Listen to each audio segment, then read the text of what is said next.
It's time for Security Now. Steve Gibson is here, our 265th episode. There is some security news, but mostly we're going to answer your questions. 9 great questions, 9 great answers. Coming up, it's our 100th Q&A next on Security Now. Netcasts you love. From people you trust. This is Twit.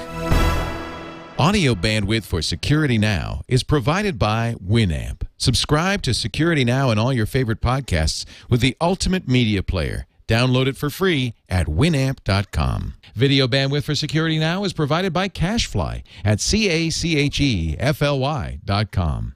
You'll find all the Twit shows on your Roku box, Android, and BlackBerry phones, and all Yahoo Widget TVs powered by MediaFly. For more information, visit twit.tv/MediaFly.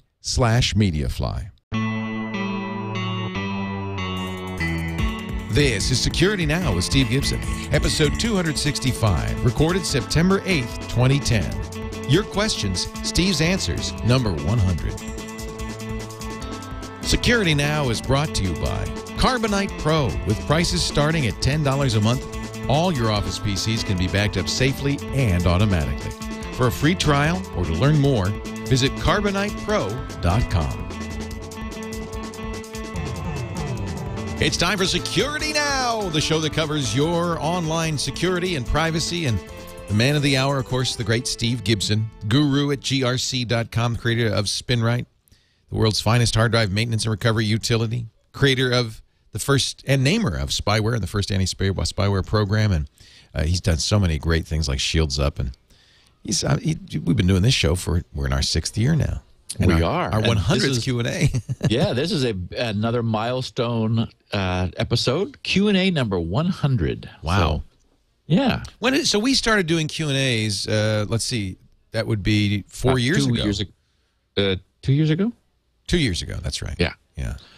And that's been a nice thing because it gives you a chance to elaborate on some of the things that you bring up in other shows. Yes, sometimes our listeners will remind me of something that I actually had in my notes, but I forgot to mention. There's one like that. Sometimes they'll follow up on stuff that I mentioned and give us feedback on their own experiences. We got a couple like that. Sometimes there's some confusion that sort of remained for one reason or another that I see a number of people having. So I'll just choose one typically confused person, not that they're standing alone, and work on resolving that. So it sort of closes the loop and gives our listeners some chance to participate. I believe it's 4 years, Steve. If we've done 100 and we do 25 a year. Right. We've been doing it a long time. That would be 4 years. That'd be 4 years. I beat him in math. You got it. That's all right. I've already had my coffee.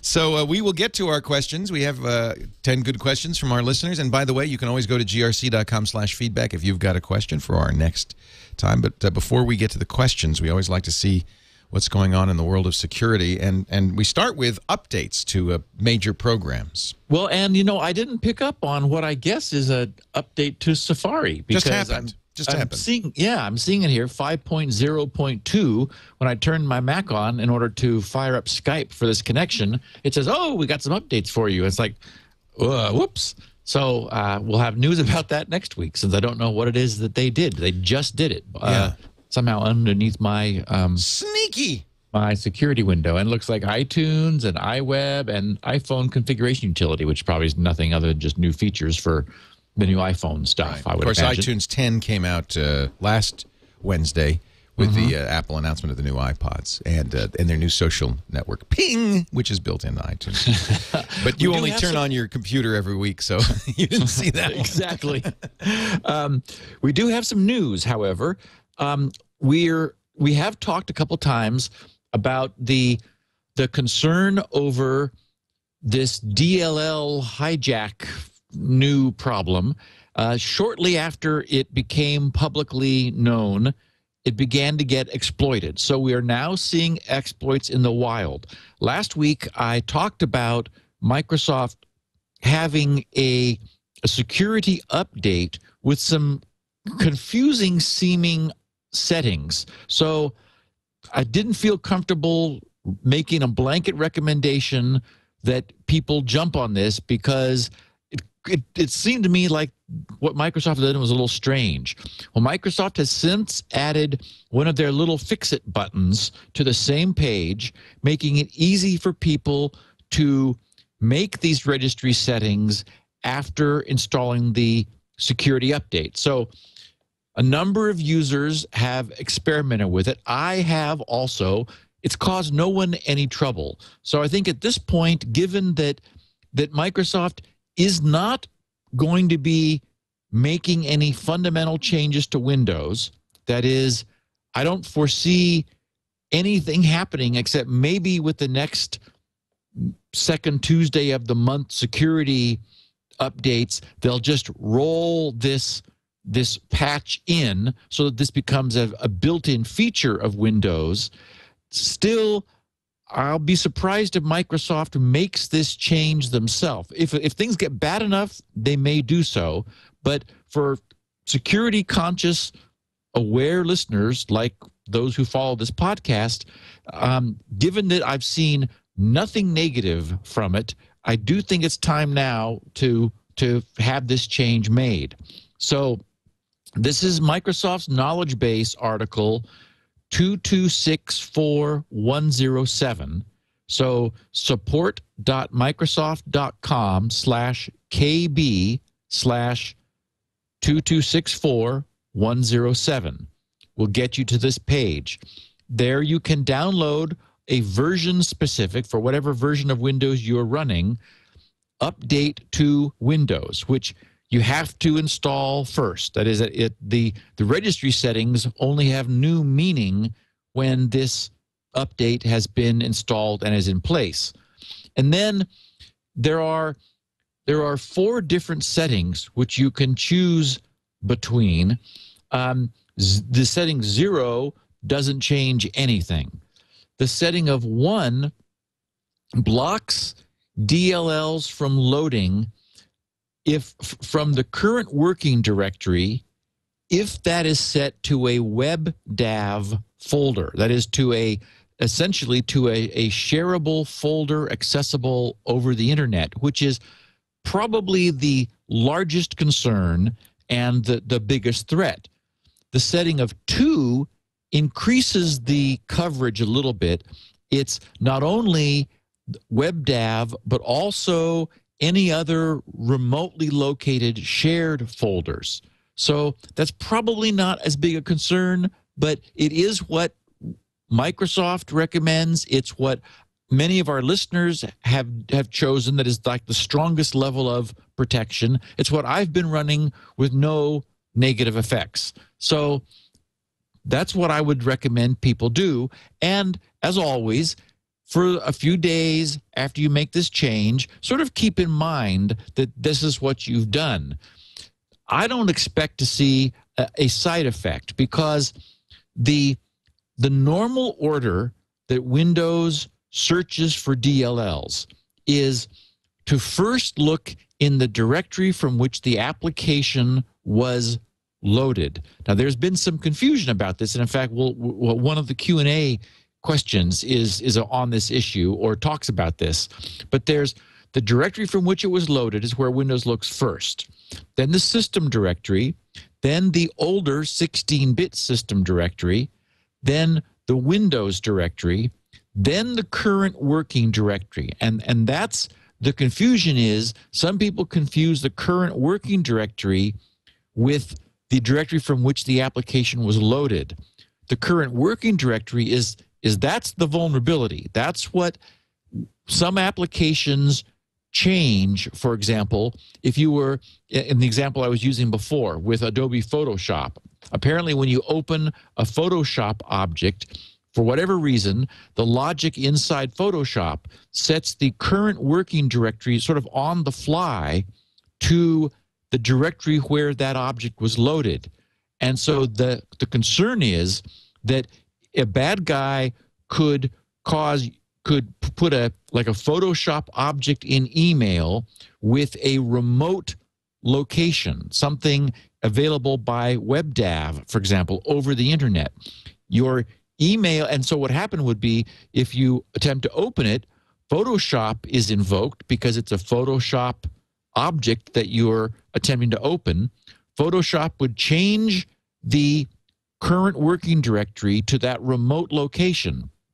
And also located there would be a DLL named the same as something that Photoshop was then going to load in order to handle the specific details of the object that you're opening. And that's the way that bad guys have now figured out they can sneak executable code into Windows. The reason this is a serious concern is it isn't technically a Windows mistake. That is, it's the way Windows has always operated. Some applications, unfortunately thousands of applications, but out of millions. So some applications have adopted the practice, for whatever reason, of changing their working directory to the same location from which they're loading some object, a picture or whatever. So this is not a defect that Microsoft arguably should change, and it's not one they even can change, because to change it is a too large of a sweeping effect. It would probably break things.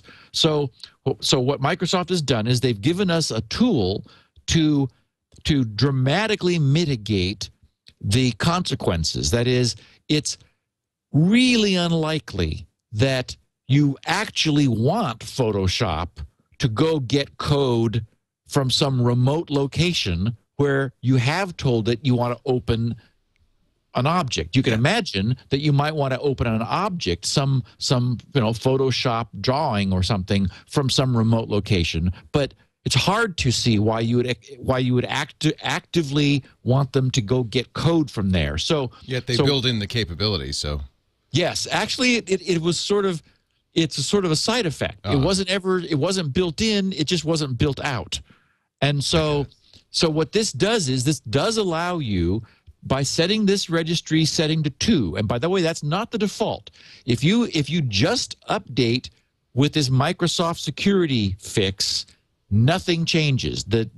You need to then go and add this registry entry either yourself, or then you use the Microsoft Fix-It tool to do that for you, which is probably what I would recommend, because it's just going to do it for you.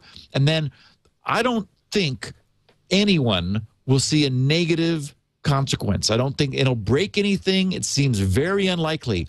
And again, since what Adobe and all these other people probably expect is the current working directory is the same as the execution directory. Well, Windows always looks in the directory where the application loaded from first, and that's typically where all of the add-on DLLs are going to be clustered around in the same directory as where the application ran from, which is why the Windows probably finds this in the first place it looks.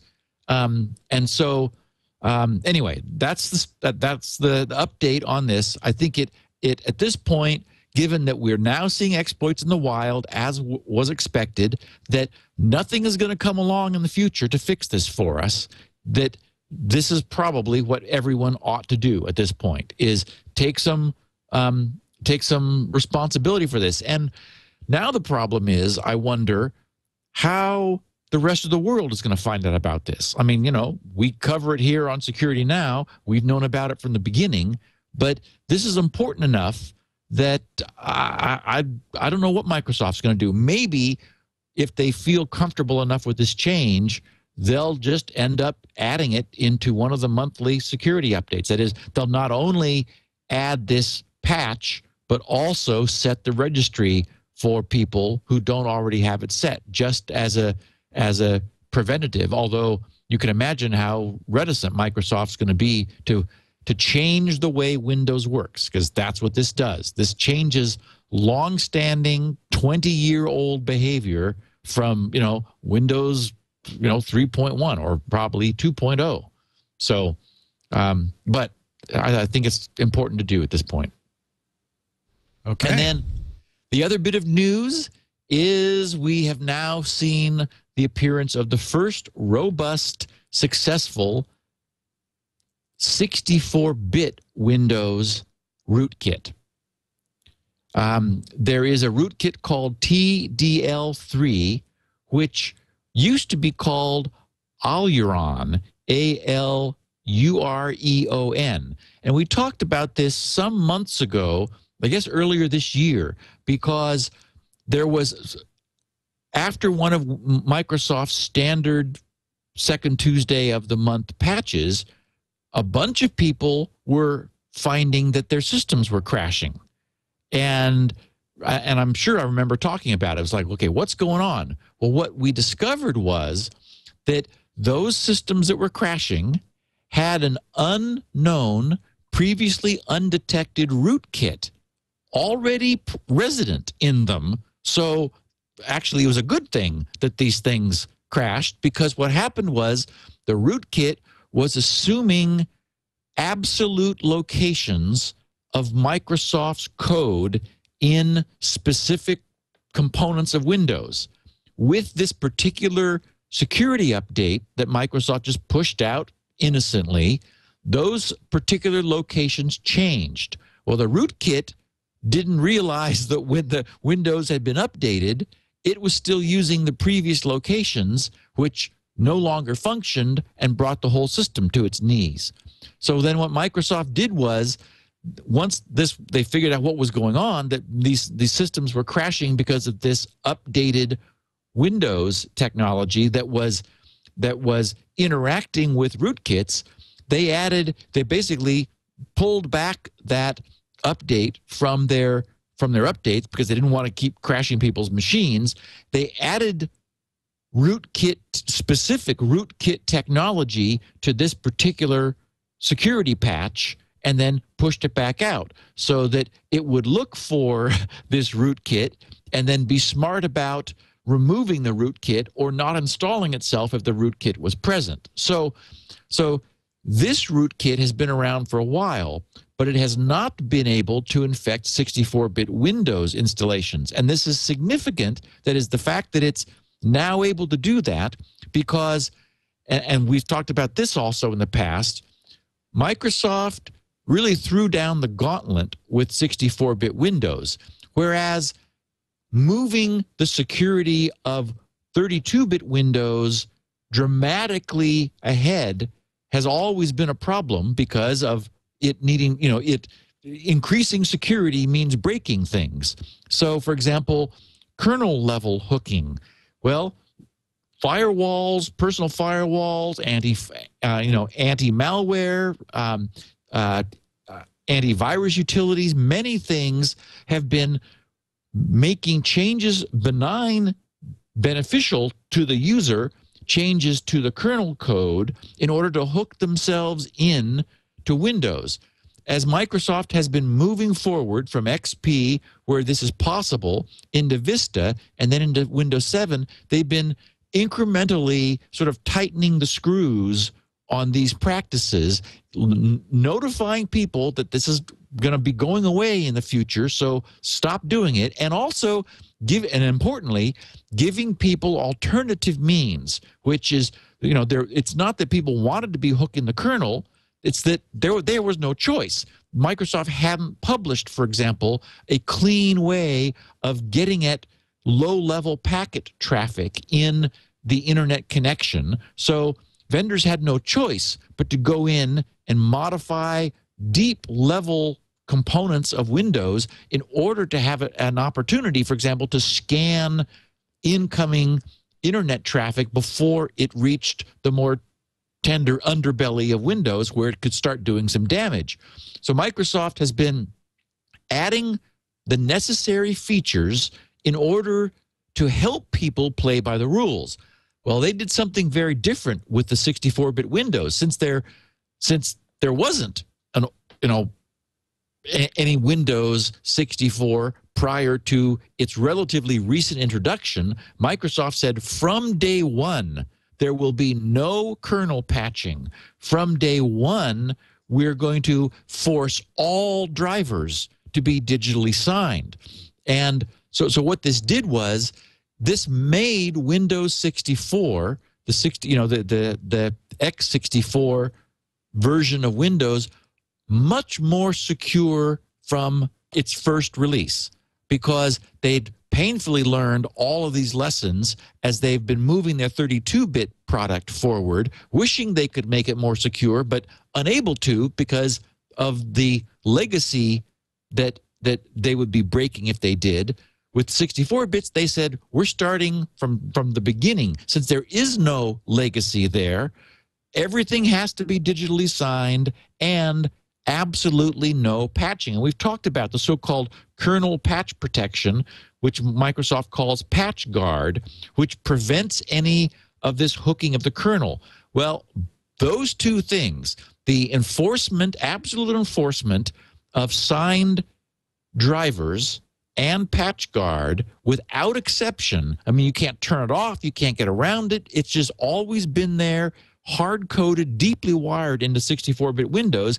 It's made those systems invulnerable to rootkits until now.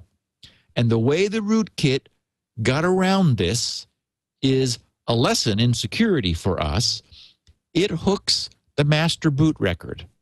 It hooks the boot sector of the hard drive and installs its own code in some location on the hard drive that allows it to execute from the first moment the system starts to boot, essentially getting into the system before Windows.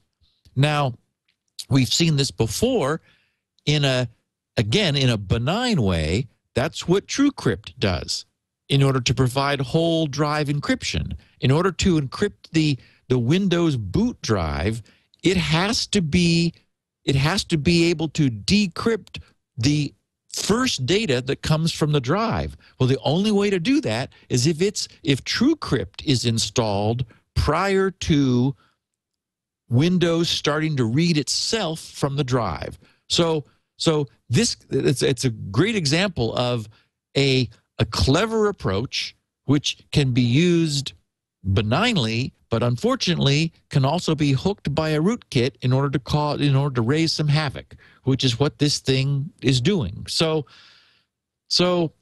that exists now, and I guess what we're going to then see is some sort of round of protection of some sort. It'll be interesting to see what Microsoft does, because I mean, when you get in before Windows, you get in before Windows. You're running before Windows has any chance to do anything. So I'm not sure what the consequence will be. There are BIOSes which allow you to physically protect the boot sector from changes, because boot sector viruses have been around for as long as hard drives have been.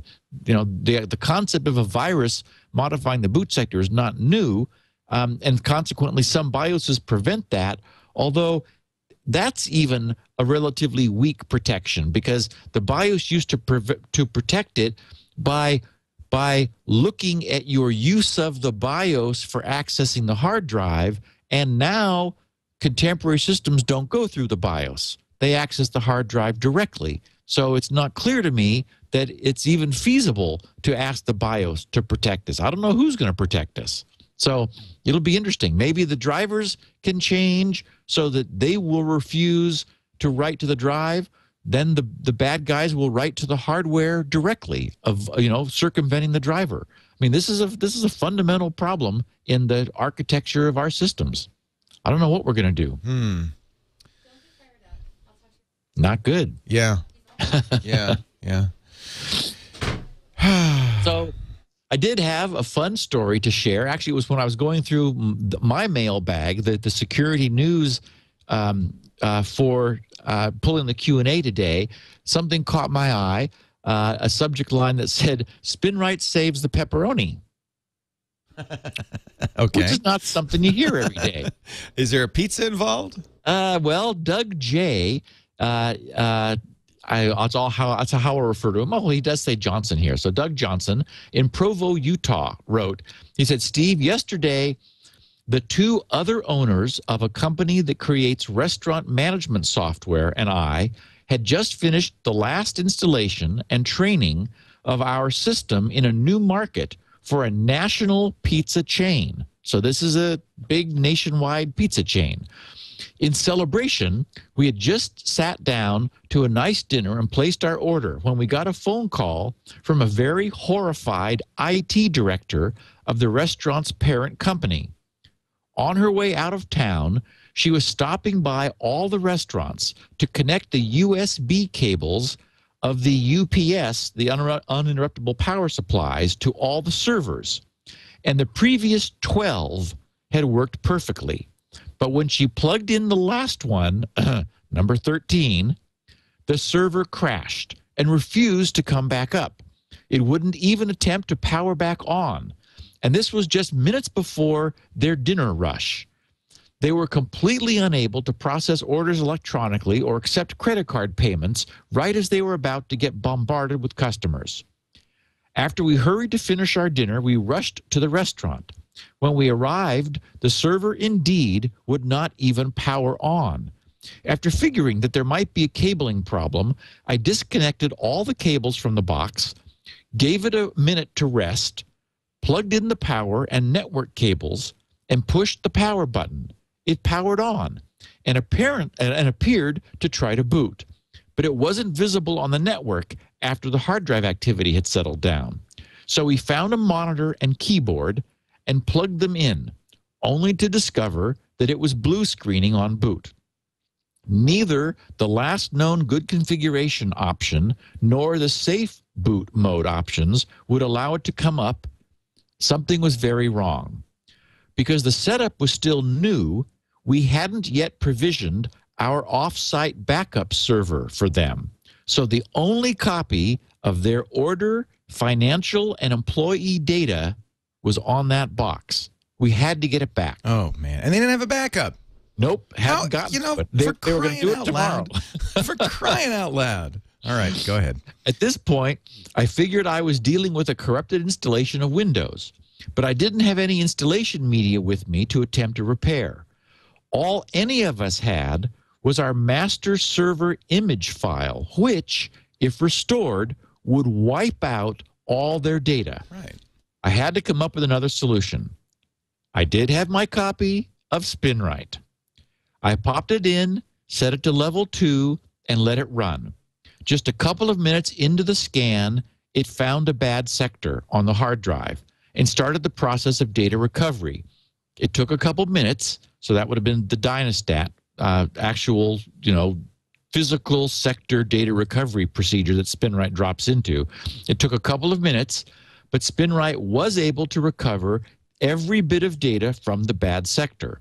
After Spinrite finished, I rebooted the machine, and after running check disk, it came up right as if nothing had ever happened. No data was lost. The owners of my company were astonished that I was able to get the server back up without reinstalling Windows, and the company's IT director was very relieved that her actions hadn't led to the store's data being lost. I'd fire her right away. Yeah. He says, Spinrite absolutely saved the day. Thank you for creating an absolutely indispensable product. And Doug, thank you for the report. And sure, why a business would have financial data unbacked up for even 4 seconds? Well, they were going to get to that tomorrow. Yeah, tomorrow. So. It's always tomorrow, isn't it? All right, we got 9 questions and 9 great answers from Steve Gibson coming up in just a moment. Before we do that, though, this would actually be a really apropos time to tell that IT director, if you want to keep your job, carbonitepro.com, for crying out loud. Oh, man. Small business backup done right. Carbonite talked to its customers. Carbonite makes a great consumer solution we talk about all the time. They talked to their customers. They found out a goodly number, like several 100,000, were using Carbonite Consumer to back up business computers, onesie, twosie, because it's one computer, one Carbonite account. So they said, well, we really ought to do something for small business. This is it. Carbonite Pro. We use it.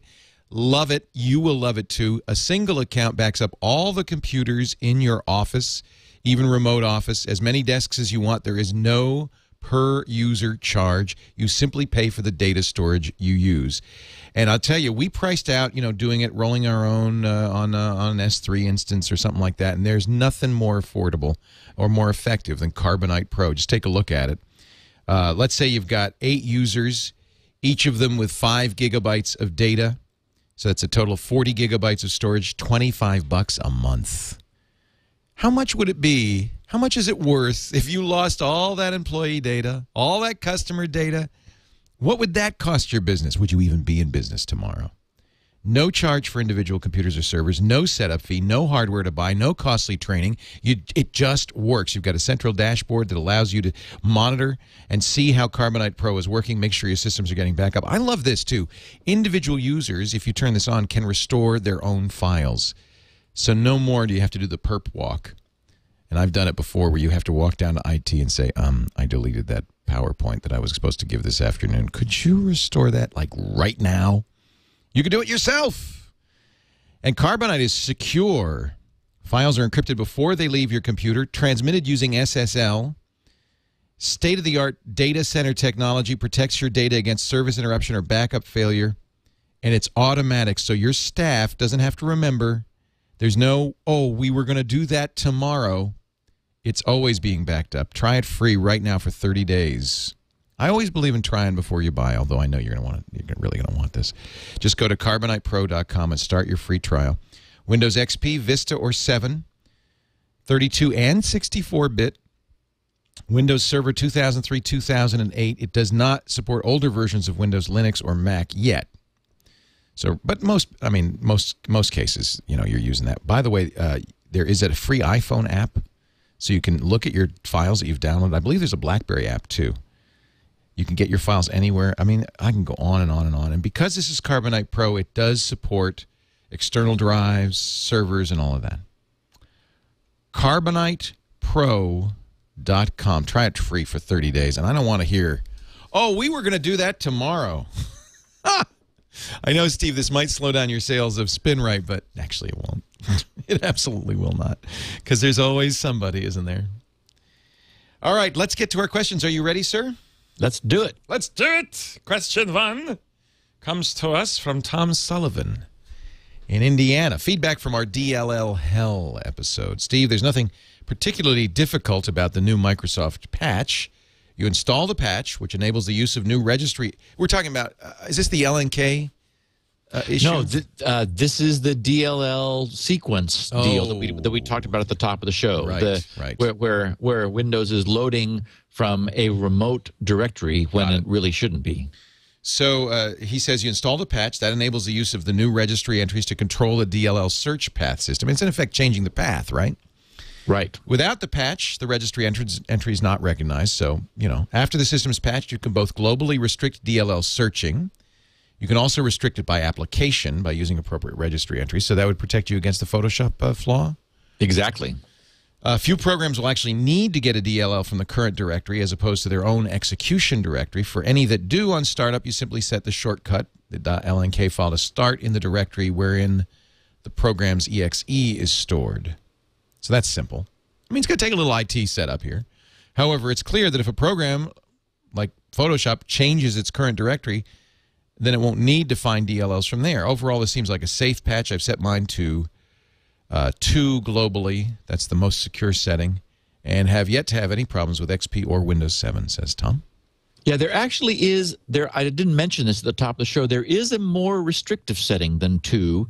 You can set it to hex FFFF.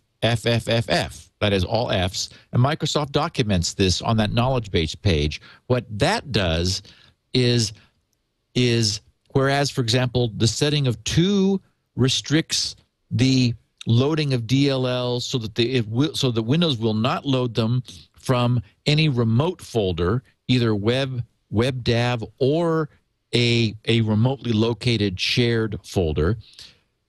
You can go one step further with this all Fs in hex, which technically is -1 in signed 2's complement binary math, which again Microsoft documents. And what that does is absolutely removes the current working directory from the sequence altogether. so that nothing will load from the current working directory. And so that's a little stronger than 2.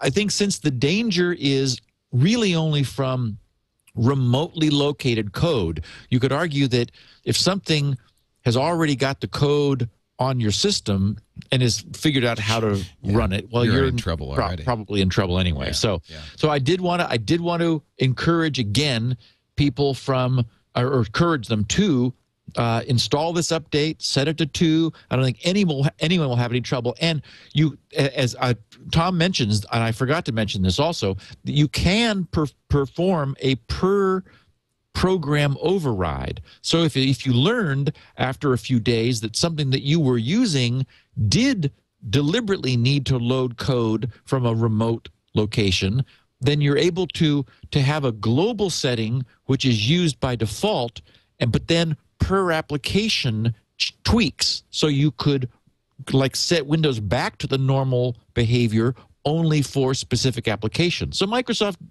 gave us a good tool, but we do have to use it. And I don't think it's going to be used by default, so it's important. Do you recommend FFFFFFFF? Yeah, I used 2. I'm tempted now to switch to FFFFFFFFFFFF. And you can never have too many Fs. See if there's any problems. See, remember that it's so far down in the search hierarchy that is this current working directory is the next to the last thing where Windows looks for anything. So I'd be surprised if anything ever gets down there anyway. Right. So I would say it's probably really safe to set it to all Fs and just really be robust. Yeah. But 2 is probably good enough. Steve in Florida says, solved remapping router IP to Linksys fixed cert mismatch per SN263. You may remember his question, but I'll repeat. Steve, thanks for featuring my question about the certificate mismatch between my router admin page's gateway address, which of course is 192.168.1.1, and the certificate which was issued to Linksys. And so he saw the warning that says there's a mismatch.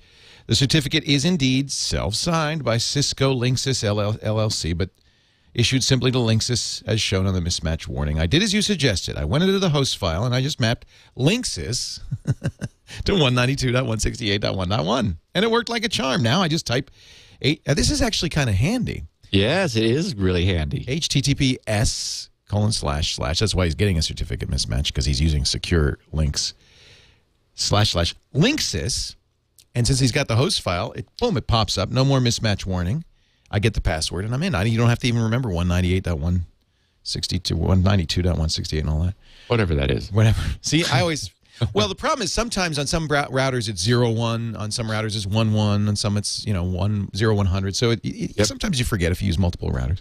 Fortunately, the URL Linksys by itself doesn't go anywhere. However, if you just type linksys.com or even https://linksys.com, you do get Cisco's homepage, which is what you want. There's no conflict. If you leave off the .com, you get your router. As for Leo and your question about the connection itself, yes, of course, the laptop is WPA2 secured with a strong password. He uses HTTPS, partly defense in depth, partly because sometimes when you're messing around with things in there, you may have to restore the default settings or disable encryption momentarily, and it would be just my luck. This is the kind of listener I like, paranoid. Just my luck to have a bad guy listening in at that very moment. TNO, trust no one. So I recommend that all super paranoid people set their router admin pages to accept secure connections only, now that you've solved the certificate mismatch problem. You might have to give a quick refresher on how to do the host remapping. Anyway, I'd never have thought of that idea. Super solution, and thanks. That's interesting. So essentially, you're telling the browser that 192.168.1.1 is Linksys, and then it matches the certificate. Well, you're actually telling Windows. What the hosts file does is it's traditionally in any internet-connected machine, the first place that the computer looks when you type in a domain name is in your system's own local hosts file.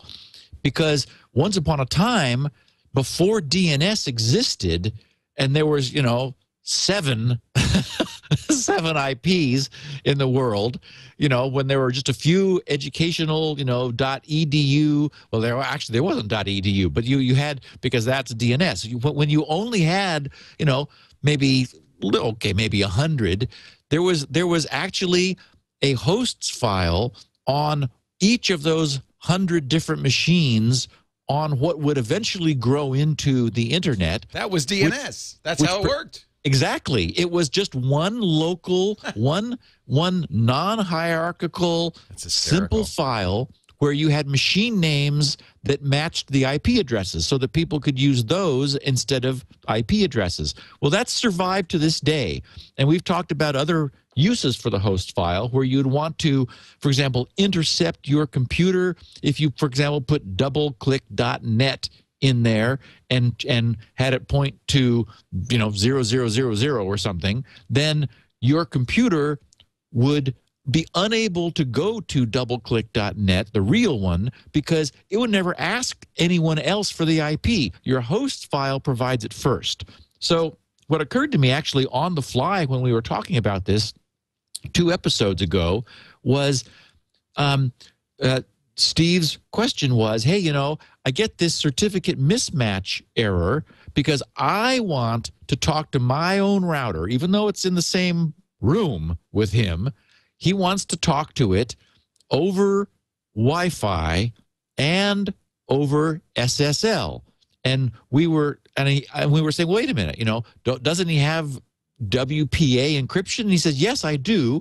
But what if I'm reconfiguring things and I want to drop my Wi-Fi encryption? I'd still like my connection to the router to be encrypted. And so he was saying the problem was that he had to type in https://192.168.1.1. Well, the browser would complain because he was creating a secure connection, because the certificate that Linksys has is the word Linksys.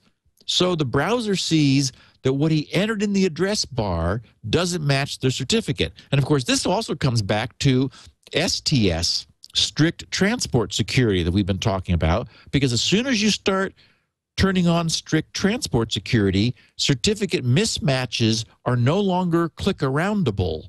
You can't say, oh, yes, that's fine, I know that it's mismatching. Strict transport security will absolutely tolerate no variations from everything working.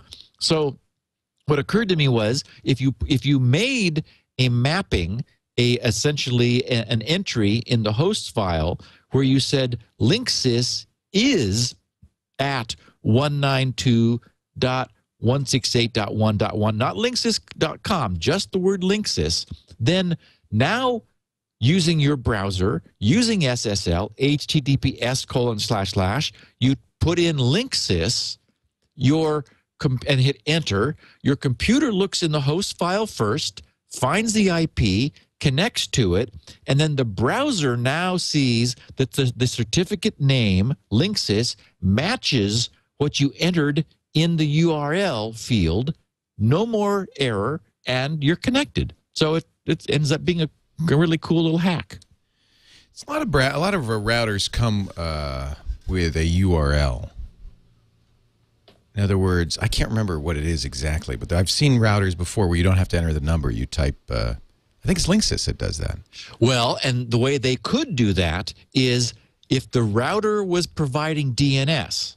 That is, if the router was providing DNS or even intercepting DNS. Remember that the router is where your computer traffic has to go after it does. If it doesn't find an entry in the host file, then your system says, oh, I got to make a DNS query. So it formats a DNS query and sends it up the wire to whatever your DNS is. Many routers now have assigned themselves as, and we've talked about this before, they've assigned themselves as your network's DNS server. Right. So that allows them to say, oh, he's asking, a special domain name page. Yeah. Exactly. Yeah. And so then the router is able to send back its own IP, which is kind of cool because it knows its own IP. See, this little hack that we just mentioned would break if you change the router's gateway IP, because then it would no longer be at 1.1, yet your host's file would still say 1.1. So you'd have to edit the host file entry also.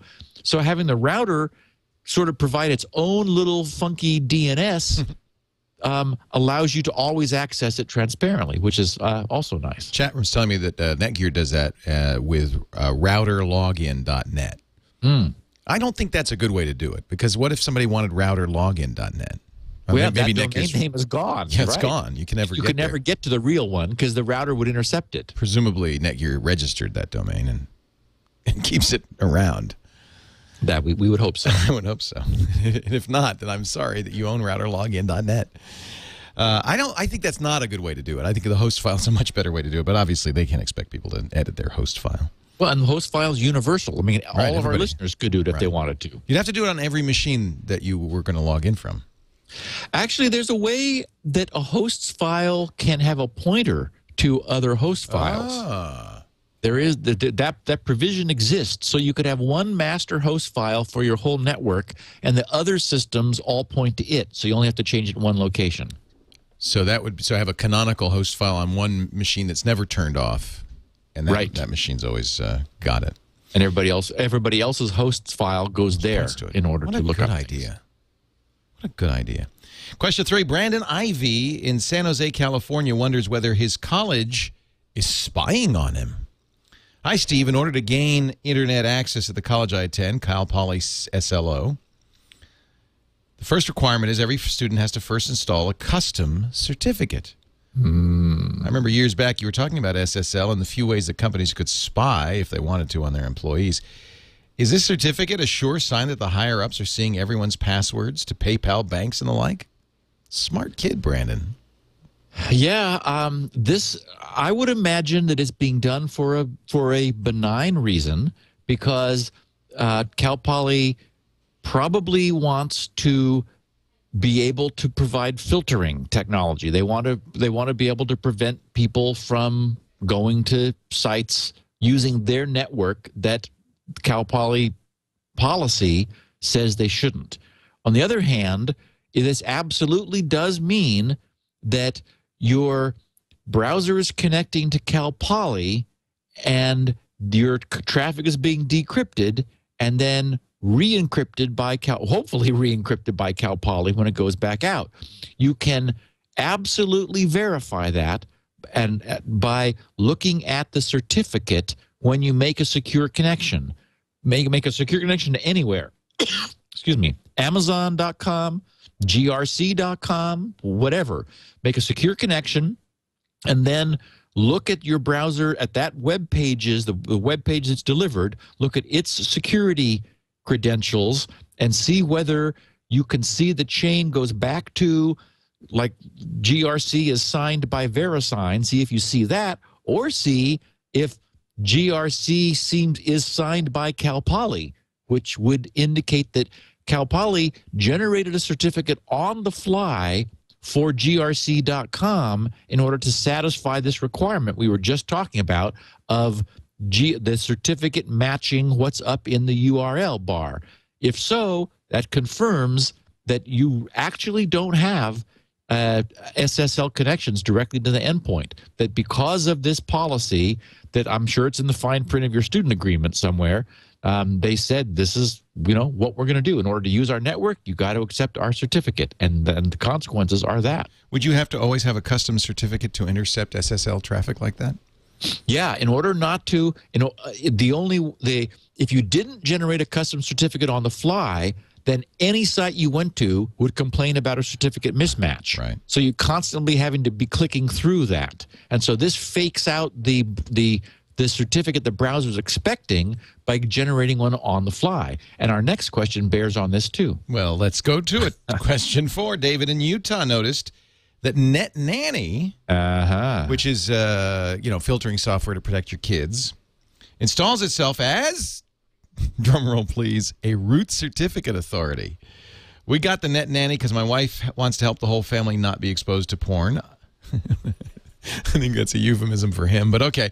I didn't realize it for a while, but after installing it, I discovered that that it is the one issuing all the certs. Oh, geez, Louise.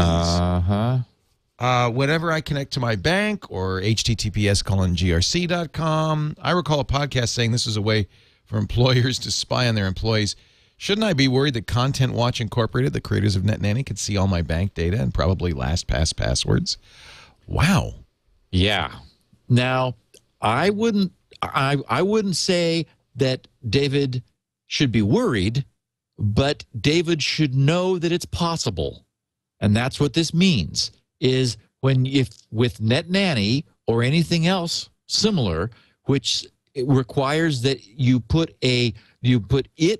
install it as a certificate authority in your browser. That's exactly what San Luis did for our prior question. What that means is that your browser will now trust, just as it trusts certificates signed by VeriSign and GoDaddy and Equifax and everybody, all the other hundreds of certificate authorities, it will now trust certificates signed by Content Watch, Inc., the publishers of NetNanny. Well, the consequence of that is if you've got this NetNanny software installed wherever it goes, in the computer or in some central location anywhere, that means that NetNanny is exactly as is San Luis Obispo's network, Cal Poly's network, that NetNanny is on the fly generating certificates, handing them to your browser, and the browser says, this thing was signed by Content Watch. Do we trust them? So it looks in its certificate store, sees that, sure enough, look at that. Content Watch, Inc. is a recognized certificate authority for this browser, signed this certificate, so we trust it. And so once again, the reason NetNanny is doing this, the reason that software is doing it, is so that it can filter SSL connections. That is, it can decrypt it, scan it for, apparently in this case, pornography, and then re-encrypt it when it goes outside the network. So it's the only way to provide that service is this on-the-fly decryption of SSL connections. Unfortunately, that's a lot of responsibility for Content Watch to take, and something that users need to be aware of. Phew. Yeah. There's probably a legitimate reason. Well, legitimate. It's probably part of the functionality that it does that. I mean, I would imagine in order to filter content and to keep an eye on content, it probably needs to do some pretty draconian things. Yeah, I would wonder if there wasn't a way of backing it off of that. That is, like, say, just uncheck the I want you to filter my SSL connections box from NetNanny. I've never seen NetNanny. I don't know whether it offers that option, but boy, that's one of the reasons I like OpenDNS. It's not nearly so intrusive. You don't modify your system at all except for changing your DNS entries to point to OpenDNS. There's no there's no certificate or anything like that, right? Right. Yeah. Right. And in fact, it works. I just spent the last week adding DNS rebinding detection to the GRC's DNS benchmark, which will be out excellent. Soon. So we'll know if that happens. And yes, and OpenDNS is doing that, and we now are able to detect that on the fly. So it's very cool. That's not a bad thing, right? No, it's a good thing. Yeah. Yeah. Okay. It's providing that. It's detecting it's it. Nice feature. Yeah. Philippe Lariche suggests that we shouldn't blame von Neumann.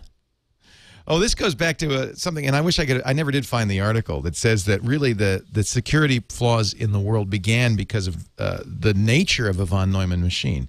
Steve, I think you should put Leo right on the von Neumann architecture as the root of all evil. Without it, it would be impossible to write a general-purpose operating system.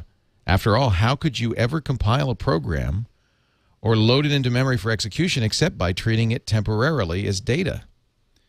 The Manchester architecture, with its separate instruction and data address spaces, is fine for single-task computers like microcontrollers and embedded systems, but isn't much use for general-purpose computing. The big mistake was probably not von Neumann's, but Microsoft's. The x86 architecture does provide you with a virtual Manchester architecture and user space, having separate code data and stack segments and no means of writing to the code segment or executing instructions from the data or stack segments. But as far as I can tell, the execution model used by Windows throws that advantage away by making the 3 segments coincident. Regards, Philip. Is that true? You couldn't write an OS in the Manchester architecture? No. And I would take issue, I guess. I don't think that you were wrong, Leo, to suggest that a Manchester architecture is arguably more secure. I would say that it certainly would not prevent all the problems. So okay, so just to review a little bit, the question is, does data and instructions come from a shared memory space where instructions are able to point to data and could be, and since data and instructions occupy the same space, the instructions could be pointing at instructions. So, for example, when you load, and we run across instances where this is happening, I mean, security problems all the time. You load data from the internet, which overflows a buffer, and that data is executed by mistake, and the bad guys have cleverly designed the data to be executable. So, I mean, this is the buffer overflow problem that, you know, Steve Ballmer famously steams around about, screaming, why can't we fix these problems? Why are we still having this after all these years? That's the problem. Now, the Manchester architecture, physically, it architecturally separates instructions from data, so that even if the instruction referred to the same address as an instruction, it would actually be referring to a separate bank of memory, physically separate. And we discussed this once, where there was the design of some voting machines, which I was really pleased to say, or to see, in their architecture, they were using a Manchester architecture. That is to say, instructions and data were separate. The only reason they did that was the designers, the architects, recognized that was more secure. And I would say absolutely yes, that's more secure. Does it solve the world's security problems? Absolutely not. It is the case, for example, that you could still write an operating system in it. I mean, with that architecture, you could compile a program, save it to disk, and then load it into the instruction side. So while you were compiling the program, you'd be building the program over in the data side, but then inherently you need to execute it. So you just save it to the disk and then load it over into the instruction side. So everything can still be done with that architecture. I think it's probably, in retrospect, too bad that we have this combined architecture, except it's so convenient. I mean, it makes so many things easy. The problem is it makes things, you could argue, too easy. Yeah. It makes, security vulnerabilities just trivial to have happen by mistake. So if turning back the clocks, we'd evolved our systems with this awareness today so that they were always separate address and data spaces, probably more secure. And to Microsoft and stacks, well, the problem is this data execution protection, DEP, that we talk about, it's something Microsoft would like to have always done, always had enforced, except that the hardware architecture, the Intel hardware architecture, didn't enforce it, didn't offer that DEP, that the so-called NX, the no execution bit, until relatively recently. And then when it came along, it turns out that there is code which either deliberately or just through laziness will not function with that DEP bit with data execution protection enforced all the time. So again, it's one of these things where, well, due to history, we really can't enforce that, even if we wanted to. We're moving forward. We're trying to encourage people to clean up their code so that they can have DEP enabled, because it would prevent some class of misconduct, some cases of misconduct. But again, it's also not the cure-all answer. Well, so and more security is better. I'm not going to take any credit for this idea. I'm not smart enough to have come up with this. It came from a blog post I read by Charles Strauss. He's at antipope.org. It's a great blog post, Where We Went Wrong. And he calls it the Harvard architecture. He says, 1, the von Neumann architecture triumphed over the Harvard architecture. I think wasn't Alan Turing championing the Harvard architecture? I think he was. I don't remember, but you're right. And, Harvard is the term I've normally used for it too. He also says, and we've talked about this before, number 2, string handling in C uses null terminated strings rather than pointer delimited strings, which is a source of a lot of errors. We're just going off the end of the string. Right. Pascal strings famously had a length byte as the first byte of the string, which was very convenient, except it limited you to 255 characters for the string. Right. So that was a problem. Charlie says, C will not only, C, the programming language, will not only let you shoot yourself in the foot, it will hand you a new magazine when you run out of bullets. And 3, TCP/IP lacks encryption at the IP packet level. And he said you can blame the NSA in the early 80s for this. They wanted a fundamentally insecure system. No. No? He's wrong on that one. I know history too well. That's it just wasn't considered in the beginning. Nobody thought about it. Yeah. He also said DNA lacks authentication, which is a subcategory but shouldn't be underestimated. And he gives as number 4 the World Wide Web, which is designed for academics in a research environment, not by and for banks or somebody who wanted to be secure. It's a good post. And finally, 6, Microsoft. Sorry, he says. Let me rephrase that. Bloody Microsoft. So it's worth reading. I can't claim any knowledge in this area. I just thought it was a very interesting blog post, and that's why I posed the question to you a couple episodes ago.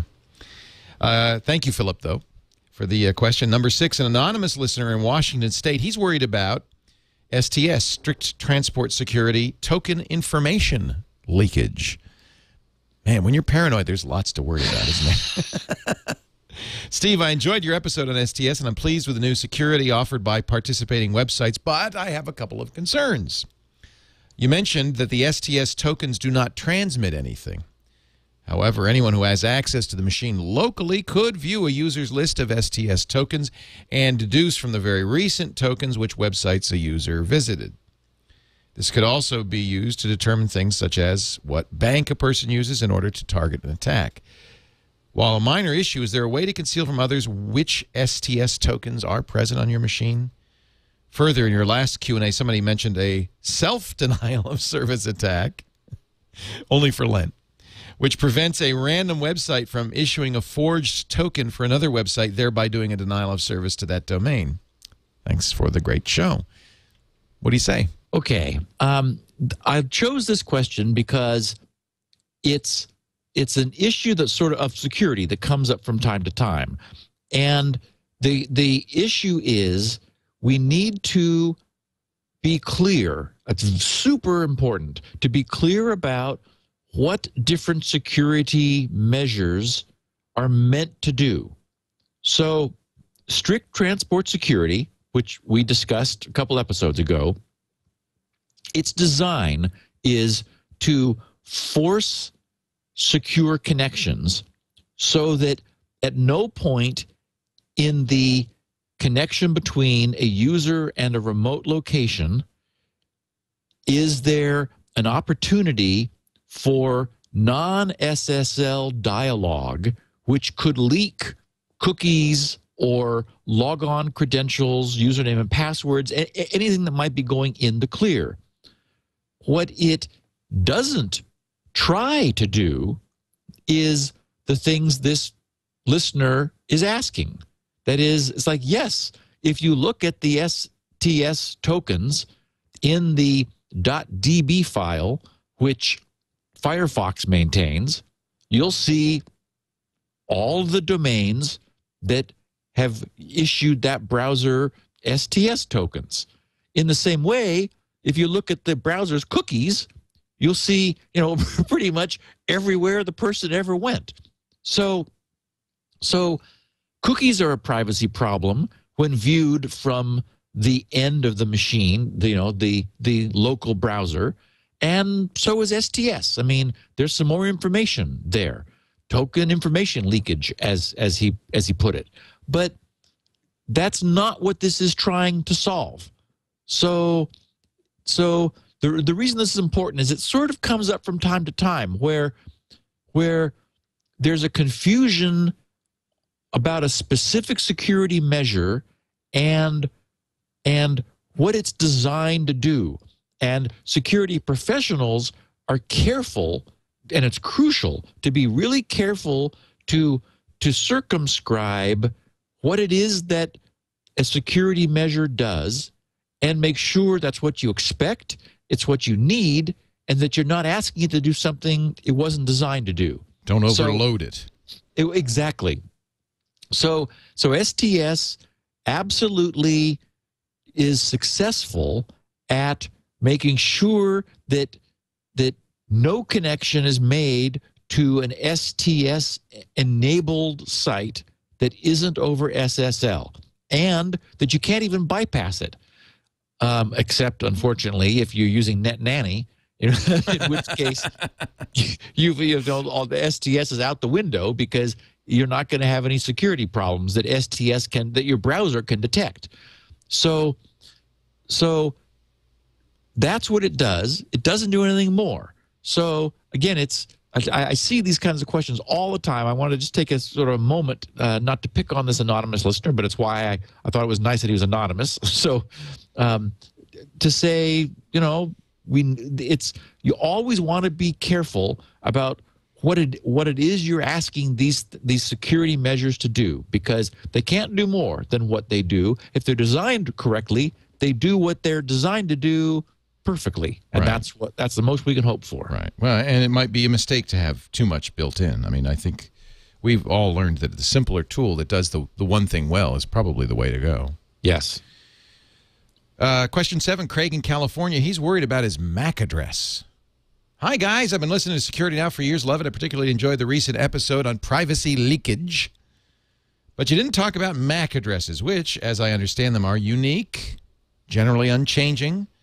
So why isn't that a big concern or factor of privacy or security? And I guess I would add the adjunct, well, who can see and who knows what your MAC address is? Correct. And that is why it's not a concern. We've discussed this a couple times, although it's funny, the reason this caught my attention was that it turns out that over Windows file sharing, Microsoft gratuitously sends your MAC address. That is, as part of the protocol. Of course they do. I know. and I built that into Security Now. Into Shields Up. Right. From the very beginning, when people because you tell me my MAC address sometimes. Yeah. Yeah. Exactly. And so there is a privacy concern for people using Windows and Windows file sharing, if that's turned on, because if I can see it across the internet, so can everybody else. Right. So there is that concern. Although with file sharing closed down and firewalls running now, it should not be a problem. And in general, remember that the MAC address is used only within a LAN. Because a MAC address is for Ethernet, not for IP. IP runs on top of Ethernet. So IP packets jump from one Ethernet network to another as they go from router to router across the internet.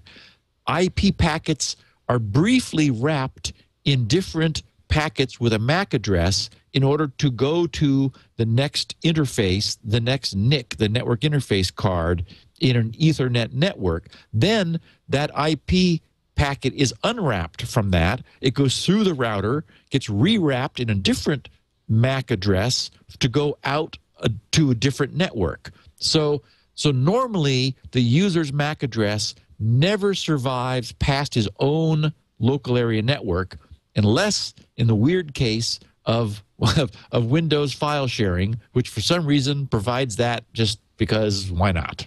Sounds like a Perry Mason novel. The weird case of Windows file sharing. Question 8. Ronald Wilson in upstate New York had a thought about side channel fingerprinting. Oh, that was a great topic from last week. If you didn't hear that episode, by the way, great. Just fascinating episode. I'd like a utility, says Ronald, that alerts me when a website polls my browser for data, if that's even possible. For example, hey, PayPal just asked for your screen resolution, your time zone, your current system time. Is something like that possible? Perhaps even a browser info firewall that would block the information from being returned or randomize it? Well, the last week's episode, as you mentioned, Leo, which caught a lot of people's attention, generated a ton of email. And there were a lot of questions like, well, what can I do? I mean, you've sort of painted a gloom doom scenario. Relative to Ron's question, the problem is that there are legitimate reasons for example, JavaScript reading your screen resolution.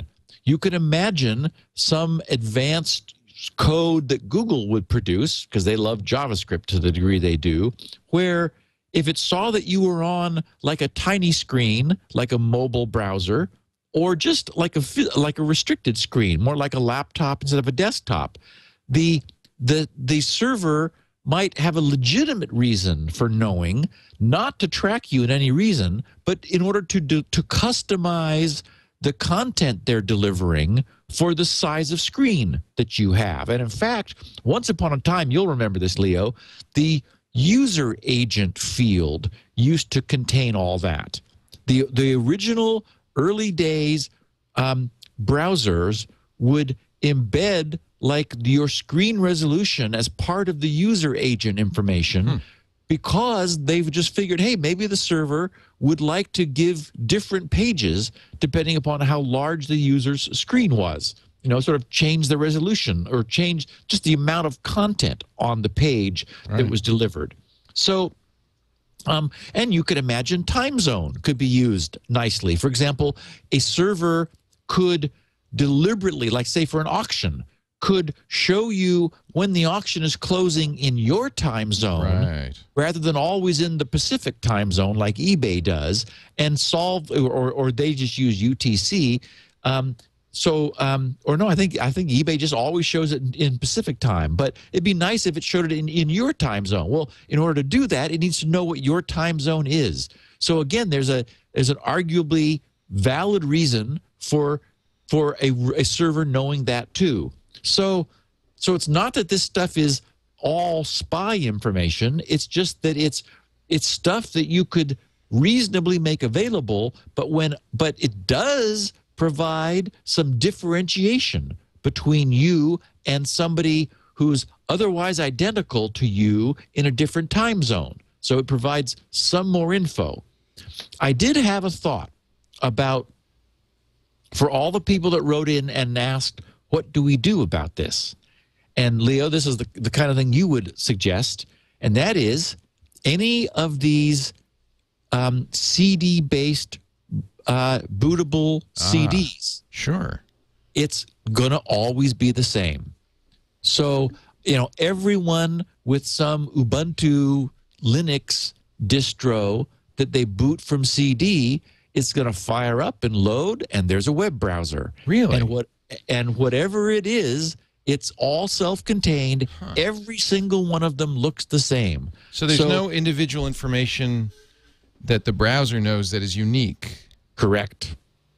Because you don't have any cookies on there yet. Yeah, your system clock is going to be you, but that's probably not enough in itself. All the other stuff, and so my point is that everyone using that particular build, there may be some build information, there may be some browser version information that changes, but everyone using that build is gonna look very much the same. And so if people really were concerned about this, that's one way just to be very anonymous. And of course, it's a way to be very secure too, because you have a a self-contained environment, Right. which is difficult to escape from. And unmodifiable.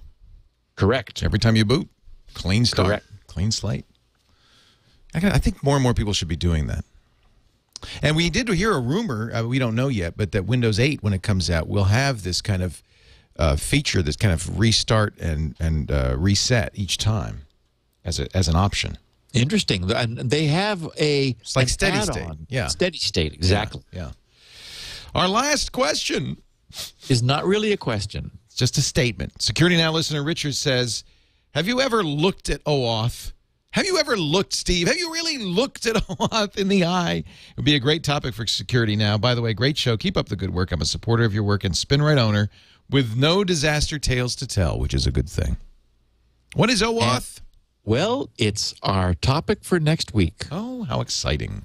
It is an emerging standard, which is really interesting because it's had a little bit of a spotty past. There were a couple mistakes made early on, but it is a very intriguing means for providing authentication to third parties where it's not necessary for you to disclose your credentials to them, yet they can still authenticate on your behalf.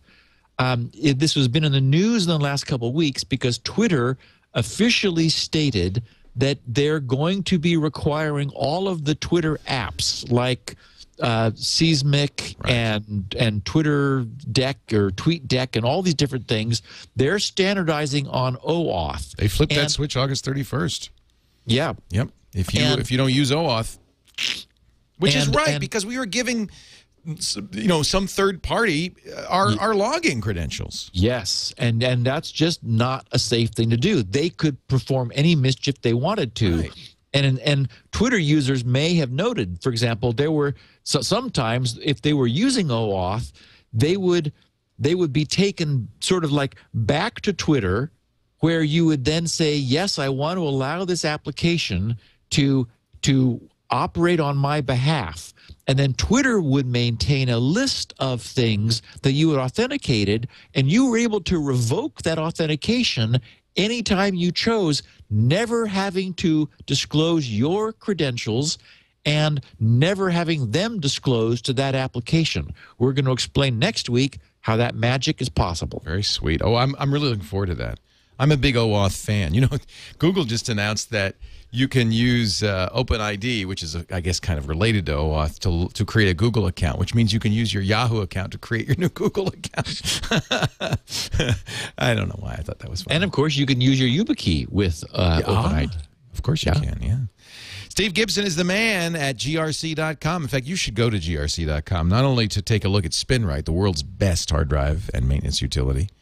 I use it all the time, recovery and maintenance utility. But also his free stuff like Shields Up, which we just talked about, Decombobulator, Shoot the Messenger. And if you're a fan of the show, we've got every episode, all 265 of them, online there. You can download each and every one and listen, both in the full 64 kilobit version as well as a 16 kilobit version for people who want to save bandwidth. There are transcriptions, too. Is it every show? I think you did go back, didn't you? Every show from the beginning. Yep. All of that is available at grc.com. Steve is also on. Go ahead.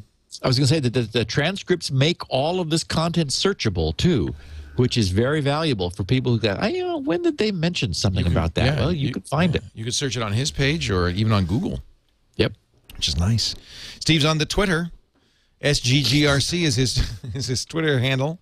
If you want to follow his iPad musings or tablet musings, and I bet you there are going to be some more now that there are many more tablets on the way. SGPad. And the corporate account is Gibson Research. All at twitter.com. Steve, thanks so much for being here. I'm rebooting my Mac now, so now that the show's over, so I can install the updates. Me too. We'll talk to you next week on Security Now. Thanks, Leo. Security Now.